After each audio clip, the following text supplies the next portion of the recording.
2023 India के लिए अच्छा साबित नहीं हुआ। इस साल में एक बहुत बड़ी और अफसोसनाक खबर सामने आ रही है।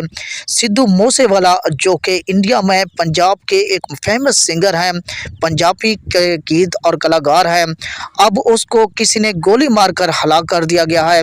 और किसने गोली मारी है ये भी तफसीलात से हम आप लोगों को मुकम्मल तफसीलात से आगाह करने जा रहे हैं। लेकिन उससे पहले आप लोगों से एक छोटी सी रिक्वेस्ट है, अगर आप न्यू आए तो हमारे चैनल को सब्सक्राइब कर दीजिए, साथ बेल आइकॉन को प्रेस कर दीजिए। सिद्धू मूसेवाला जो इंडिया के एक फेमस सिंगर हैं, उनके सिर्फ इंडिया में नहीं आए बल्कि फ़ाइन फॉलोइंग पूरी दुनिया में उनके फ़ाइन फॉलोइंग पाए जाते हैं। अब सिद्धू मूसेवाला जो पंजाबी सिंगर, उनकी डेथ हो गई है, निधन हो चुका है, उनको मौके पर किसी ने हलाक कर दिया।